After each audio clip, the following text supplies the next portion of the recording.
So good day to all. My name is Marilia Maciel. I am Director of Digital Trade and Economic Security at Diplo. And it's my pleasure to moderate this session, which is being jointly organized by Diplo, Open Knowledge Foundation, and the Geneva Internet Platform. And this is actually the second event of an online series that is dedicated to closely follow the developments and the progress that has been achieved so far by the UN CSTD Working Group on Data Governance in order to strengthen transparency, to enhance understanding about this process, and perhaps to encourage further participation in this process, which is very important as we're going to discuss. So perhaps just to get us started, I don't know if we were here for the first meeting or if it is your first meeting today to discuss this issue. So let's just make a brief recap of where we are. So as most of us know, the United Nations Summit for the Future, which took place in 2024, the UN General Assembly adopted the Pact for the Future, which includes the Global Digital Compact as Annex 1. So one of the pillars of the Global Digital Compact, or GDC for short, is data governance. And we have in objective number 4, which is one of the objectives of the GDC, a call for the advancement of responsible, equitable, and interoperable data governance approaches. So in order to assist the UN in fulfilling this goal, paragraph 48 of the GDC has requested the Commission on Science and Technology for Development, or CSTD, to establish a dedicated multi-stakeholder working group to engage in a very comprehensive, inclusive, open conversation on data governance. We know that this is not the first working group that has been created in the context of the CSTD, and perhaps we can exchange a little bit our experiences on previous working groups as well. But this working group on data governance has been formed. The first meeting took place last May. The second meeting took place in July. And now there is an upcoming meeting which will take place next week in Geneva on the 15th and 16th September. And just to highlight that the meetings are open to observers. So if you feel like you would like to follow this Joyful Today event at the UN, registrations are still open. In a minute, I'm going to paste the link for registrations in the chat. And so observers are welcome to follow the discussions, and many of us have done so for the last meetings. So in the event today, our goal here will be to discuss the progress that has been made by this group so far. It has approved some very important documents, as we will discuss, and the expectations for this next meeting. We are very fortunate to have with us not only members of the working group, but people who are particularly involved, getting their hands dirty and being involved in facilitating discussions inside the working group. So let me just briefly introduce our speakers. We have Carl Ganberg. He's Director of Policy Development and Research at the Internet Society. We have Maria Daniela Garcia, who is Deputy Permanent Representative from the Mission of Ecuador to the WTO and to other international economic organizations in Geneva. We have, hopefully, I cannot see the list in front of me, but Nick Ashton Hart, who is Senior Director from Digital Economy Policy at APCO worldwide. And we have Renata Avila, who is the CEO of Open Knowledge Foundation, who has also been a partner in crime in terms of organizing these events and this meeting series. So let's perhaps take a look at what happened in the last meeting, which took place in July. In the last meeting, the UN CSTD Working Group produced 2 important documents, as I mentioned, that provide a framework moving forward for the group. One of them is the terms of reference of the working group, and the other one is a working plan that sets the wheels in motion, so to speak. So let's start looking perhaps at the terms of reference. And after much discussion in May, the members decided to adopt perhaps a very concise version of the terms of reference, which starts formally the work of the group. And my question to you would be, how do you feel about this document? After so much exchange, do you feel like the document sets the group in a solid foundation? And if you go a little bit deeper and look at some key deadlines and milestones, the document says that the group is supposed to present a progress report at the 81 session of the General Assembly, which is in September 2026. What would be a progress report? What does it look like in your opinion? I know that we are looking a bit into the future. And what are some interim milestones that we should have in mind as people who are interested in the process between now and this milestone at the 81 General Assembly? Perhaps I will start by calling on you, Carl.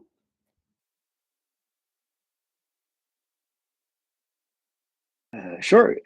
Thank you very much for that introduction. Thank you very much for having me, and thank you very much for organizing this. I think, as you mentioned, this is a working group and work that is open for anyone to join in and follow. And I think one of the ambitions of the meeting today and the call today is to get people up to speed, and I think allow them to participate if they want to not feel like the train has left the station, so to speak, but that there is still time to join in and follow along.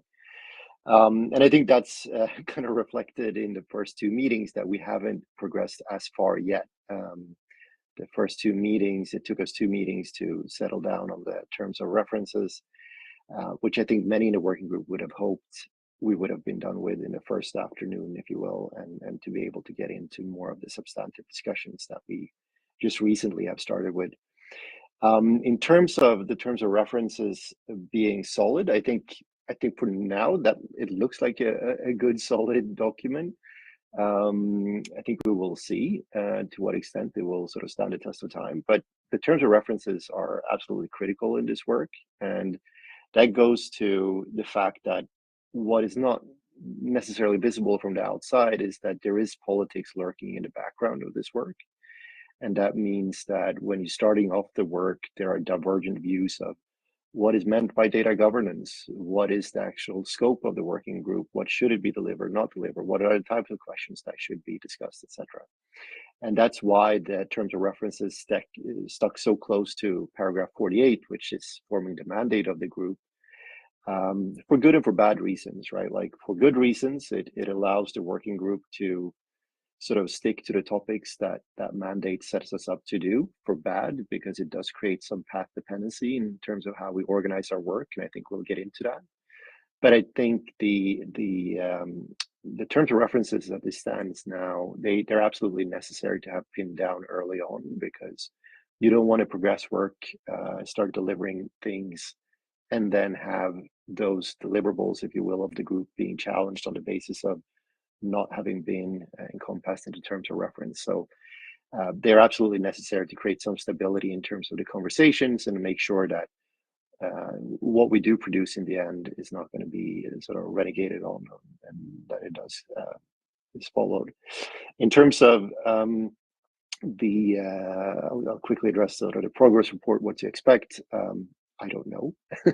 I think at minimum, there will be a recount of the discussions that we've had. We've had some interesting and perhaps creative ideas for how to resolve differences in terms of how do we deal with, I mean, obviously we're going to express where we agree, but how do we agree to disagree? And when we cannot even agree to disagree, we will be making use of a chair summary, for instance. So there's different little technicalities in there that I think will shape up how the final report looks like. And to the extent you will have agreements in there, and to what extent that report will be a round of chair summaries, it's too early to tell.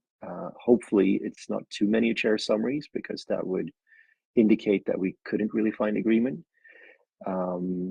But we're still kind of shaping up here, and I think something to be, and I think this will be reflected in the conversations that we'll have today, is that the starting point for this work was quite broad. I think people went into these conversations with different understandings of what is data governance, what are the topics that should be discussed under this particular working group on data governance.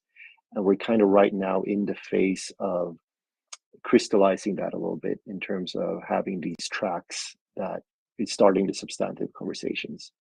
But I'll leave it at that and let my colleagues jump in and correct me or add to what I just mentioned. Thanks, Carl. If I can perhaps jump to you, Renata, you were also very vocal in these discussions, and together with the terms of reference, the group has also approved the working plan. And once again, the group remained very closely attached to the language of the GDC for that.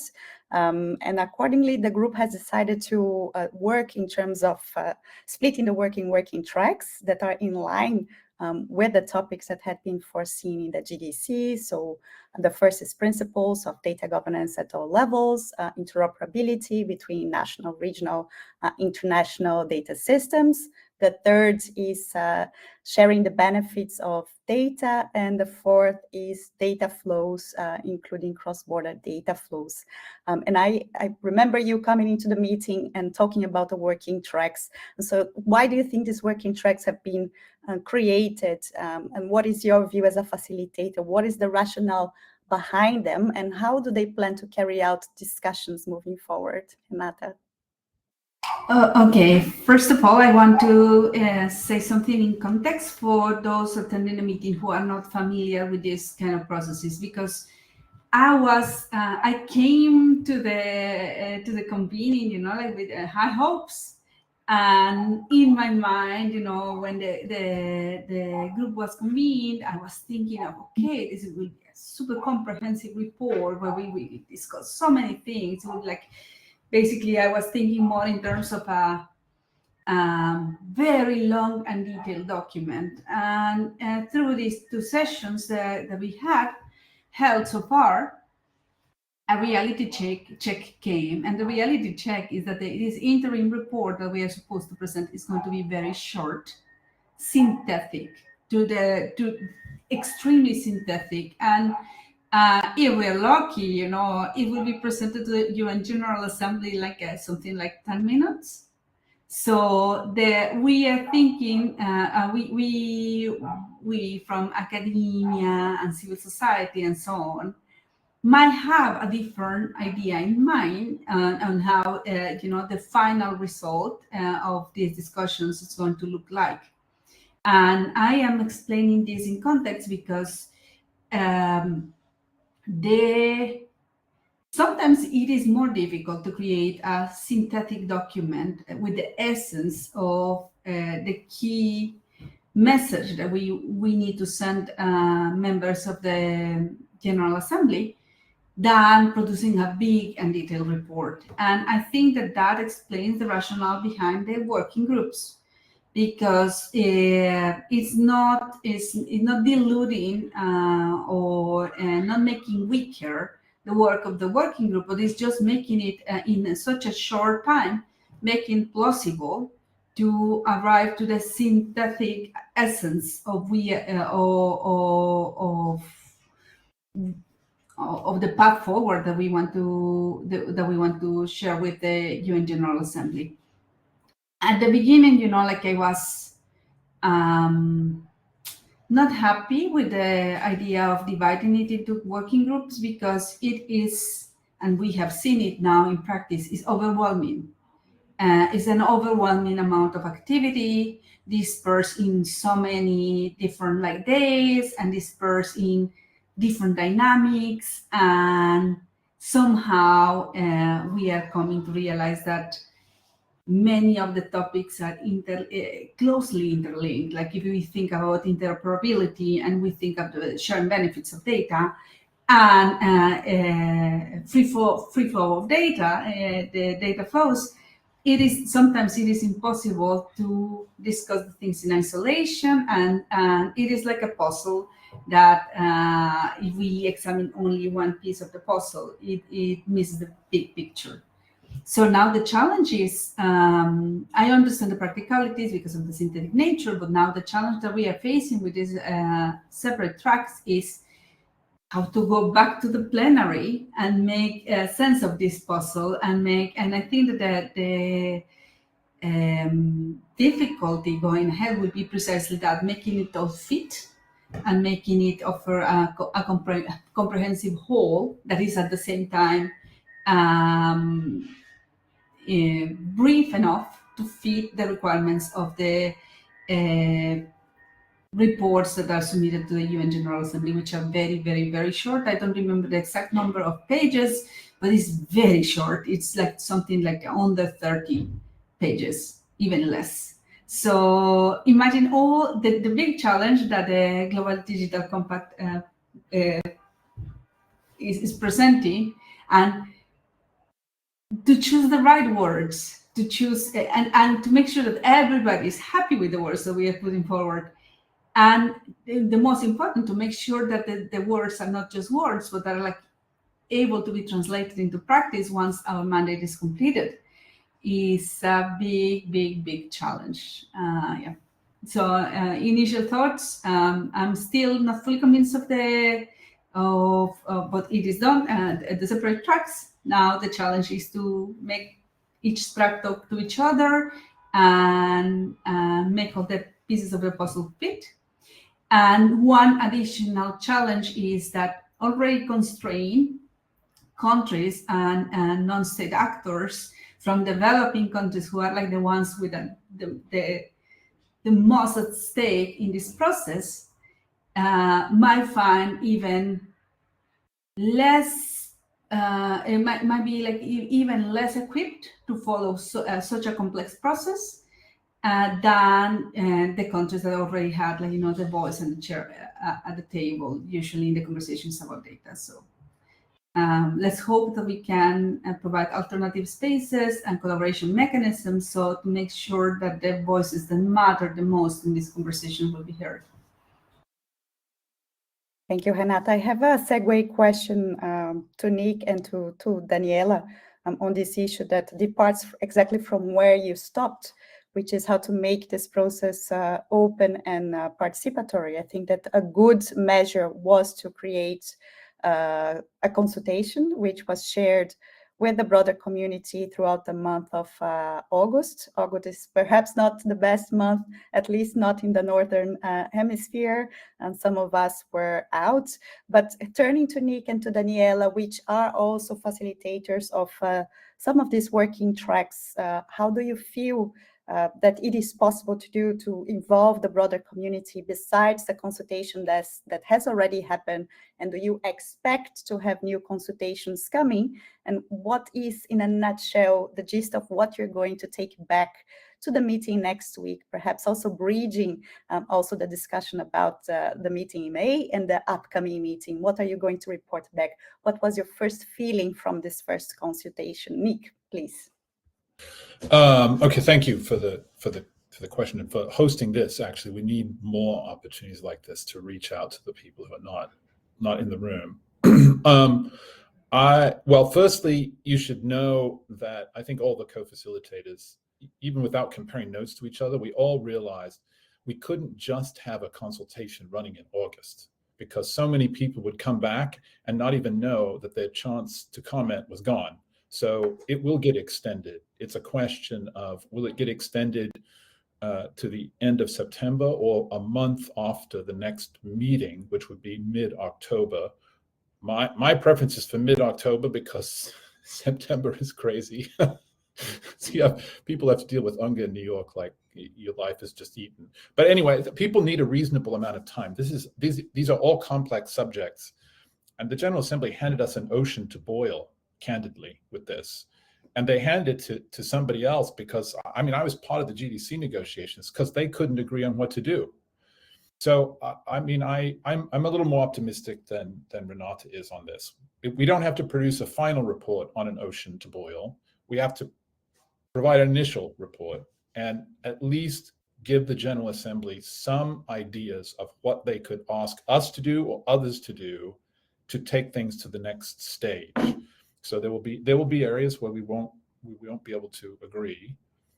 I think that this modified consensus thing that we've come up with may turn out to be really important, though. I think it will make it easier for us to come up with a report that's actually as interesting for the differences of views as the commonalities of views.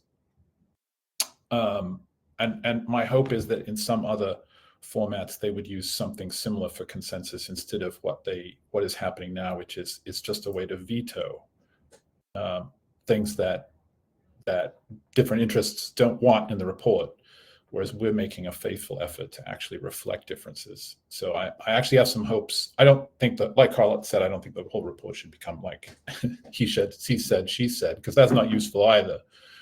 But there are different ways to approach and different views on some of the issues that we're confronting. And it's reasonable to say what those are, because they're going to also be reflected in the General Assembly when it takes up this report and decides what to do next.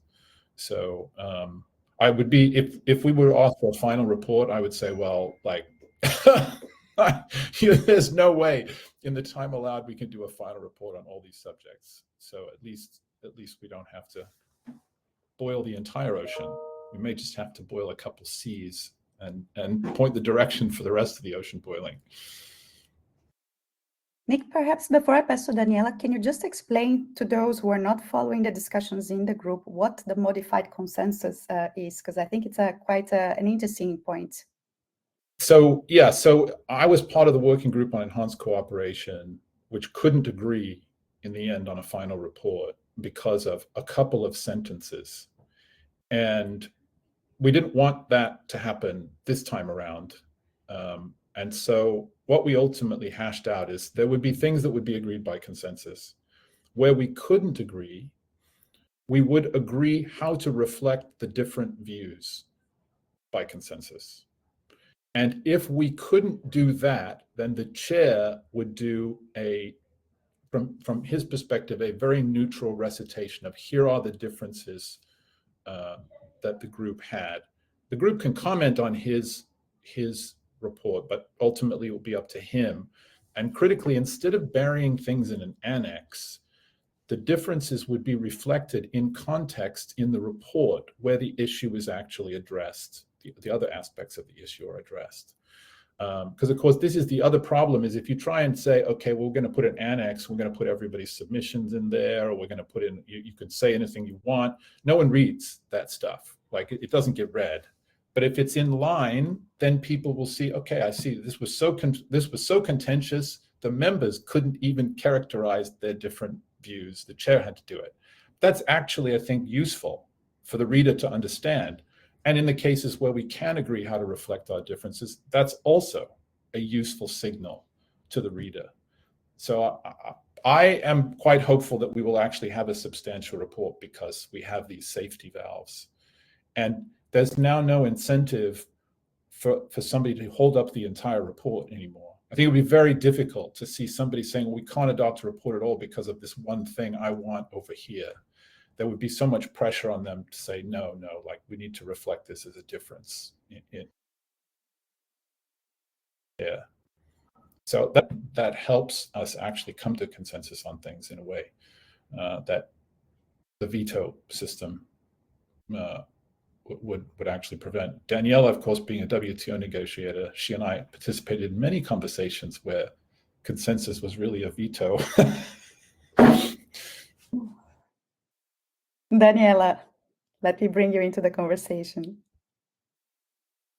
Thank you, Marilia. And I wanted to thank you, you and Renata, for this kind invitation, but also very happy to be here sharing this panel with Carl, Nick, Renata, yourself. I find I'm very honored to be surrounded by experts on the field.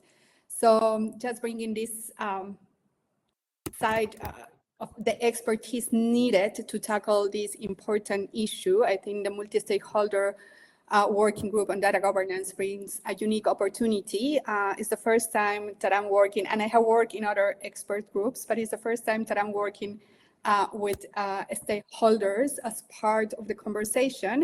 And it's the first time that I'm co-facilitating actually a group with a colleague from academia. So it's a unique opportunity for us to learn from each other, but to work towards common objectives, being the digital world and data governance, which is the subject at stake, and what is relevant for development, which is in our mandate in the different areas. So dependent on different actors and diverse and a diversity of not only people, but also, and when we talk about people, expertise, but also constituencies. By saying this, just saying that this is a unique opportunity for us to really prove we can work towards fulfilling our mandate. We are not a decision-making group per se. We're an expert group that is working under the basis of a mandate that came to us. And by saying this, just I agree with everything that my colleagues said previously. And just going in line to perhaps what Carl mentioned, we haven't done that much, but we have done. We have get rid of the not fun stuff in terms of, okay, we are going to work this way. So terms of reference are in place. Very simple but meaningful roadmap that will allow us to advance towards with a specific dates, but also with the flexibility that we need to advance in these conversations. And of course, with a format in which we have different tracks, as Renata mentioned, Carl and Nick, that we're advancing in these different tracks in a way where we are working with different tools like consultations. And you mentioned, yes, we asked for submissions to start with our work, and I'm sure this won't be the only opportunity. Of course, having said that, as a facilitator, we are in the hands of the group, right? And what I have seen in the group is that there is a lot of, the group wants to advance. If not, we wouldn't have achieve what we did in the 2 meetings, even if it was slow, but I think that's how processes work. And this new format was somehow we needed to be clear on how it was going to work because it's new. And this happens when new formats are in place, but we have now moved forward. And now we are going to start our conversations in a substantive way and harnessing all the expertise that we have within the group. That's one important issue, a group that has multi-stakeholders, but that has also member states that have that are representing regional groups. So that's something, or that come from regional groups. So that's something important. What I can say, also just to mention what Renata said in terms of the interlinkages, being able to work together in a way that actually allow us to identify those interlinkages, identify those objectives, that always, I like to talk always about common objectives because there might be a diversity of views, but I think the group has been able to identify common objectives, and that will be a very important issue to achieve meaningful, realistic, but implementable results when we talk about a report that hopefully will come from the group. That's our mandate and that's our desire, right? So we need to work. Ultimately, it will depend on the group, it will depend on us, and I see the group is willing to advance in that way. Every member of the group has been very constructive in the way that we have been discussing. So that's good. It's only normal that we have different views. And as Nick mentioned, we have been in very difficult conversations where consensus we haven't been able to achieve consensus, but there have been other conversations as well where consensus have been successful. And certainly in this topic, there are new ways on how we're seeing our work being fulfilled as per our mandate. But I will stop there, but just thanking you a lot again, and here to respond to any question. Thank you very much, Danielle. And I think you touched upon some important points. One of them, the composition of the group. Of course, we have some experience in multi-stakeholder working groups under the CSTD before, but for this topic, it's extremely essential that we have this composition. It has been a very rich exchange so far as well. I totally agree with you. Let's just look at the agenda for the next meeting, which will take place next week. Let me just call your attention to the chat because I have posted some links there for the TOR of the group, the work plan, and also the link for registrations. So as I mentioned, anyone can register and follow the meeting online. And by registering as an observer, We also have access to the mailing list of the group. And all the documents, the preliminary synthesis of the consultations, they are circulated in this mailing list. So since the beginning, the chair, Mr. Peter Mayer, has made sure that observers are really having access to all the information that has been circulated to working group members, and this is really nice. From yesterday to today, I think that the CSTD secretariat didn't sleep because they were sending emails 3 a.m., 4 a.m. during the evening with the synthesis of this first round, this preliminary round of consultations that happened in August. So let me turn to you who are facilitators of these working tracks, because the agenda of the meeting next week will be mostly dedicated to a reporting back from the working tracks. What have they been doing, how they have advanced, and an overview of this preliminary round of consultations. So Renata, what are you going to report back on interoperability working track? Well, we are very happy to report that the interoperability working track work has been very smooth, actually, surprisingly good. And what we submitted a preliminary, we not only want to just report of the progress that we have achieved as a group, but we also want to move a little bit forward and use the face-to-face time to advance the agenda. Just give me 1 second to. I wanted to say some quick thing, practical thing before I address the interoperability, because I saw some of the comments.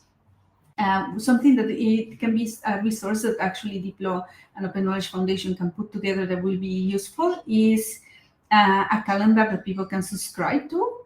Just blocking, because there's so 4 tracks and consultations and deadlines to submit things.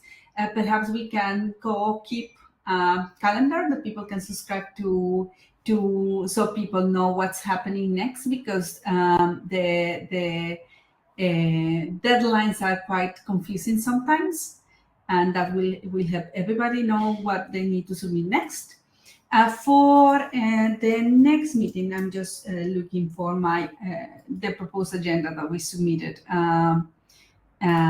to go forward. What we want is basically give opportunity to address 3 things. The first is a pending conversation on the definition of interoperability that will be crucial for our track and the work forward. And so if there's any input that can be sent to us ahead of time, a good definition that covers all the multi-dimensional nature of interoperability, that is not just technical, but legal, social, and so on, it would be extremely helpful. Also, potential areas of overlap with other tracks.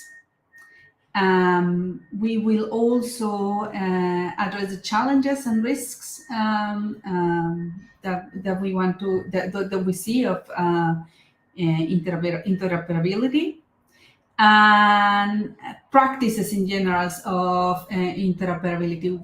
Good cases, but also cases where not addressing interoperability was harmful actually for development. That's not set in stone, but that's the 3 main things that we want to discuss. The space that we want, that we have, the unique space of face-to-face interaction and so on, we want to use it to address these 3 main topics. Thank you, Renata. Nick, you are facilitating the working track on sharing the benefits of data. What do we expect to hear from you next week? You are muted, I think.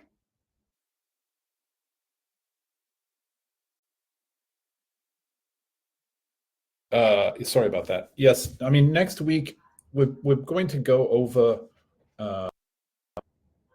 what we have received to date. This is sort of 23 responses, some to the online questionnaire, filling in the blanks only, and some written, some quite long, but not exhaustively. More explore, what commonalities do we observe so far in the submissions? What differences do we observe? And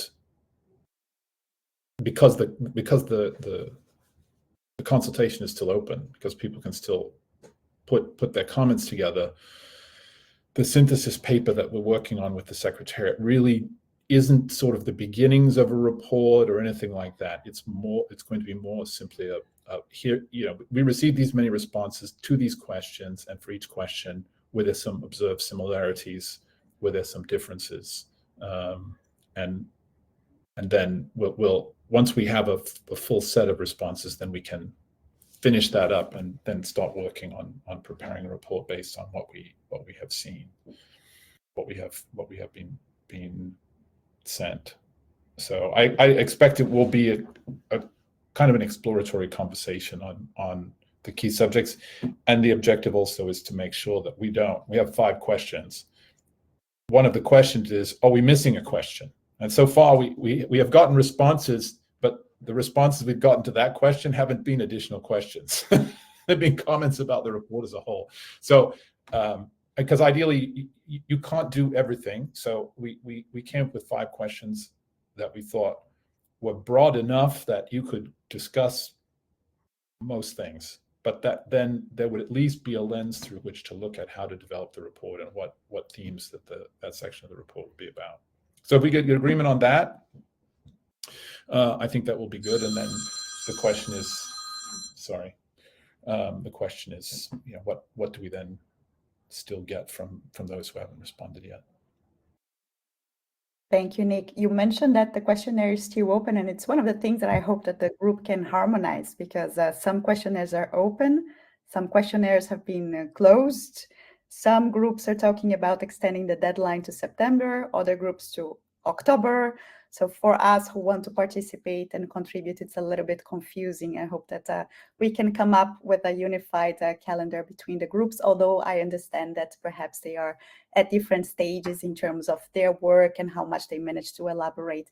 Daniela, the working group on cross-border data flows is, I imagine, a very, very tricky one in terms of what you cover. It's important from digital trades to artificial intelligence. So I imagine there's a lot to be discussed there.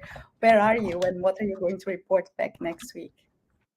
Thank you, Marilia. I mean, in our work, everything is complex given the different topics at hand, but that makes it worth it. And I think when I received the request of the chair to facilitate, I was very happy for this one, because yes, there is a trade element and there are other elements as well in the different areas. And the group is actually fit for purpose in this sense, because we have all the expertise in-house.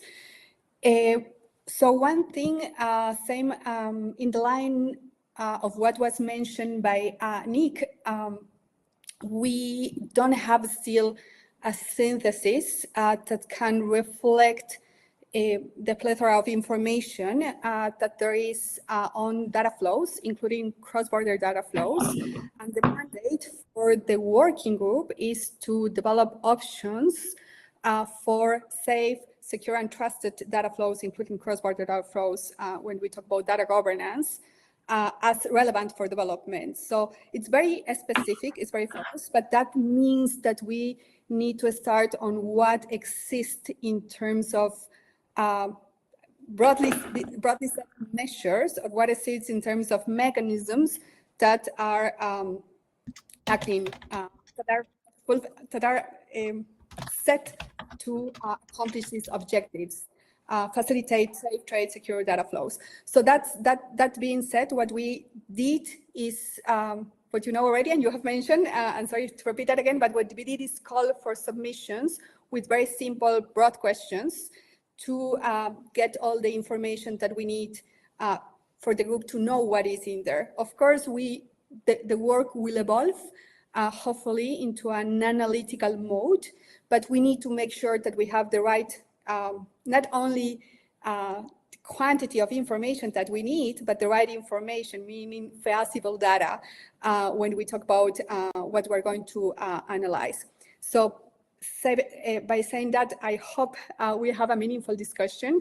What the group wants is to keep exchanging experiences and to keep feeding into the information that we have received. So we are in the hands of the group, and we are going to provide that space for the group to keep providing that information.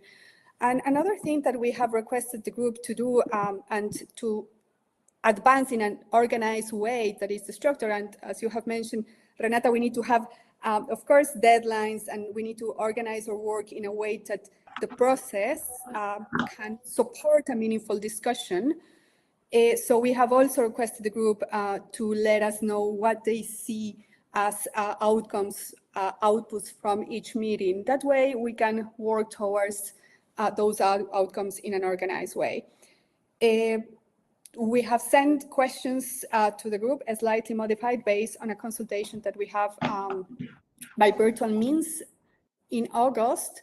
And we look forward, as I said, for a meaningful conversation. It's the first step in a substantive conversation, certainly not the last one, but we're advancing in a stepwise approach. And that makes sense because to go faster, we need to have solid foundations. And that means having reliable information that really reflects what the group thinks, and beyond the group, what the people that, or what the implementers think, what they know, and the diversity of stakeholders, their contributions. So we're in that stage, and that's where we need this conversation is so important, because then we can have the contribution from the broader community towards our work.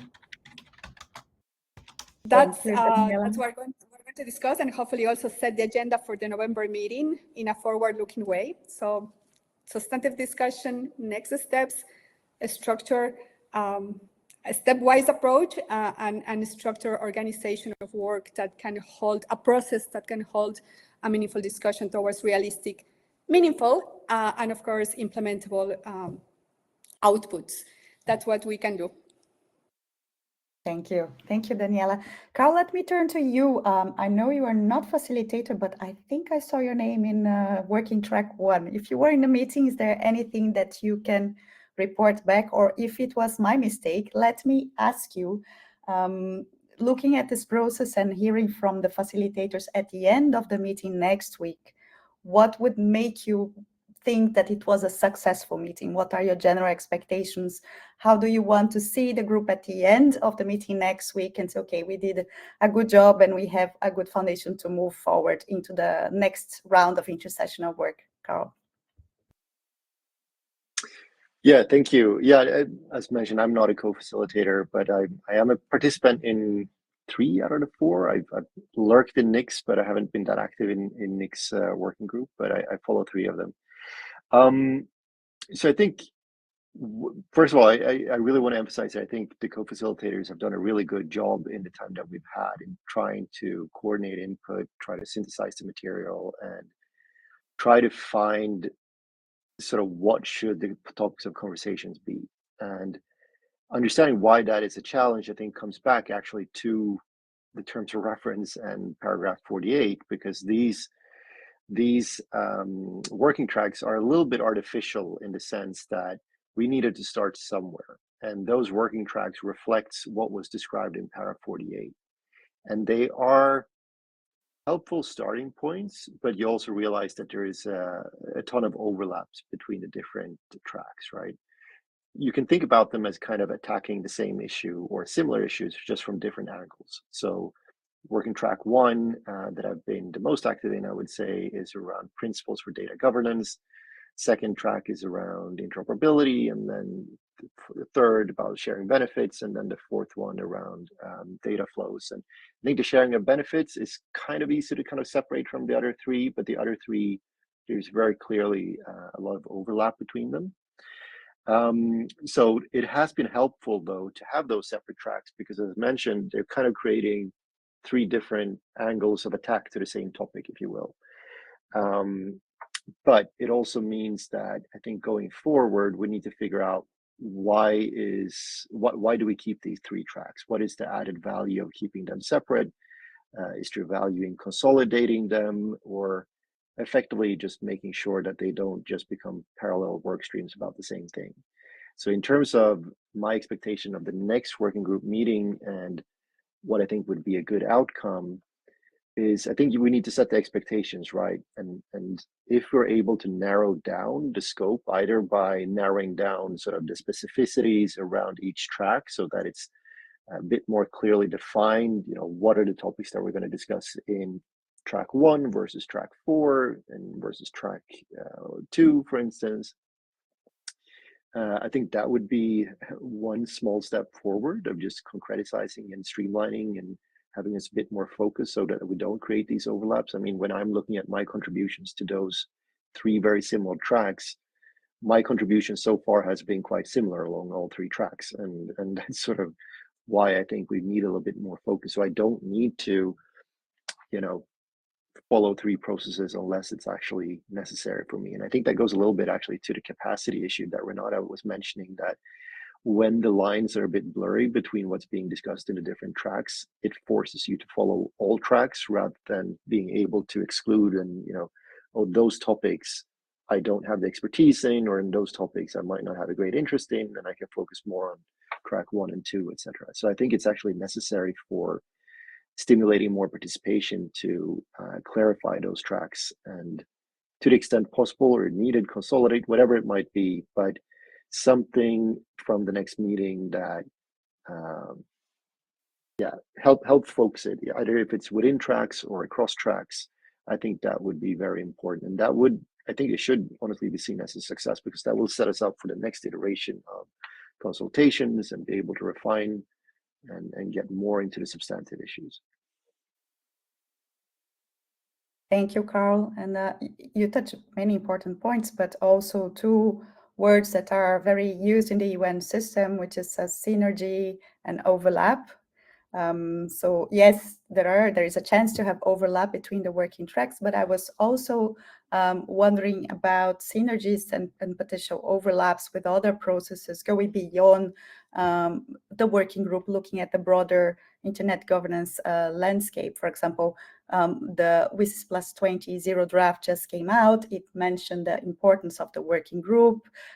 It talks about the mandate of the working group, and there's an expectation about the results, but it also talks about data governance more broadly. There are other UN processes dealing with that data governance. Potentially, the AI scientific panel has just been created. So there are several processes that touch on the issue of data. So let me just throw a question a little bit broadly at whoever wants to come in. How do we identify these synergies, and we make sure that we connect the work of this working group with the broader initiatives that are taking place in the broader UN system, or that are being implemented by other actors?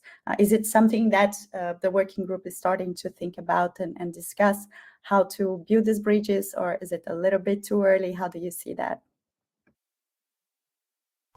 May I jump in? I think that the observers will play a crucial role on this. The international organizations that are attending as observers deep into the topics. For example, if I think of World Health Organization, if I think of UNICEF, if I OECD, different organizations will play a key role in bringing this input and information to our table. I think as well that non-state actors, civil society, academia, and the private sector will also bring another element, and that's the element of reality that we are facing today. We have seen how all the uncertainty around the existent governance frameworks is very high. I mean, now that it is having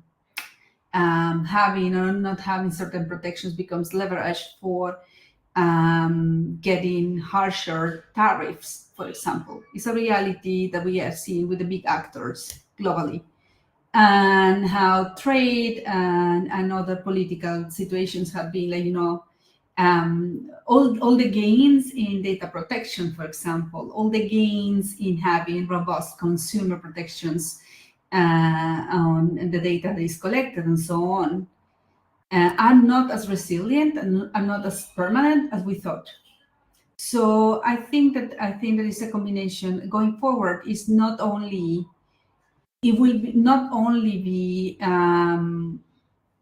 the processes on the way within the UN system, but also the processes of undoing the gains that are happening on the ground, that are happening in many countries that have to give up many of the safeguards and protections regarding data that they had because of the trade reality or because of the political reality. And a third element I think that it is important to consider is I think that actually not only getting these processes to talk to us, but getting a little bit of input into these processes. So I think that non-state actors will play a key role in bringing this and in serving, like as conduits and links between processes. But also international organizations will it will be really helpful within their mandates to make sure that we don't leave out important aspects that might be neglected, that are being developed in a deeper way within their mandates and the organizations. Thank you, Renata. I will continue with the same question, but let me just point one additional issue in the conversation based on the comment made by Craig. He has mentioned some relevant initiatives in the field of data governance developed by the World Health Organization, and it made me remember there was a mapping that was conducted by the group on relevant initiatives. Do you have an update on this mapping? Is it a living document? Can we continue to add to this body of knowledge? And also in the GDC, there is another paragraph. I don't remember if it's 49 or if it's 47, but that talks about an initiative to try to understand what has been conducted in terms of data governance in the UN system and in the broader landscape, and all this body of knowledge will be taken to the General Assembly together with the recommendations of the working group. Do you have any information on that, or any reflection about the previous question with regards to how to better connect this with broader internet governance processes and discussions?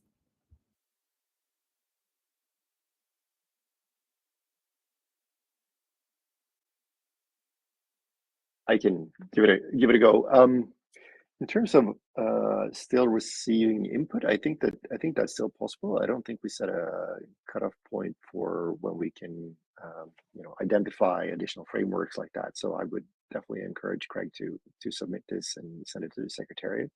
If it's not already listed, I can't remember the list that they've already identified, right? To your question about sort of linkages into the other processes out there, I know Nick was quite involved in the AI stuff, so I'm going to let him maybe speak to that one. But if you look at the WSIS one, at least the zero draft that has come out, effectively the piece of data governance there is just recapping that the working group is happening, right? So I think there isn't that much more information in there, but I think it's, for our working group, it's a bit too early to figure out, and it's going to depend a little bit on how WSIS plays out, right? Like if there's new processes being established by WSIS or new ways of working that our working group might want to sort of link to, if it's some form of recommendations or similar, of like guidance of where could subsequent discussions happen or subsequent work happen. I think it's a bit too early to think about that, but the link to, for instance, the WSIS plus 20 process right now is just that it's recalling this working group. But I think we will see down the line as WSIS plus 20 shapes up, if there might be something in there that this working group could refer to in its process report. But in the WSIS context, I think it's a little bit too early, but the AI might be more substantive linkages. So I'll maybe ask Nick to speak to that one.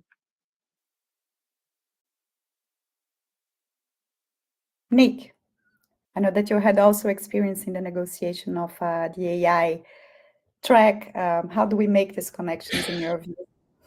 Yeah, I mean, the AI panel and dialogue negotiations started in February and ended on the 26th of August, which was, I think, 3 meetings of the General Assembly before the end of the entire year's assembly, for the start of the new one.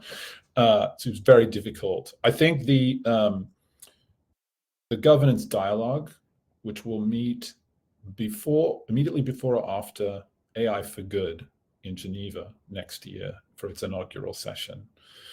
That would be an obvious place where there's an opportunity for the members of this working group to talk about our work and what we're doing and how it relates to the AI governance discussion. It also depends on, once they pick co-chairs for that process, theme of the first governance dialogue. But this would be an obvious opportunity to surface our work at. We don't actually know when precisely we have to turn in our report. We're still waiting to hear whether we can turn it in later in the 81st session or we have to do it earlier. But in any case, I suspect we will still be working on a report next July. I think that's likely. So it would be a good time. That session would be a good time to see what we can organize to surface our work. Thank you, Nick, and thanks everyone for the links that you are circulating. Definitely, I think they should be fed into the work of the group. We are reaching the top of the hour. Daniela, let me pass over to you for a quick reaction to get us. No, just to mention. Thank you, Marilia. No, just to mention, I think there's no other group within the UN that is working in what we're working on. So just to highlight that fact, things UN-wise and coming from member states mandate in terms like what is expected from us.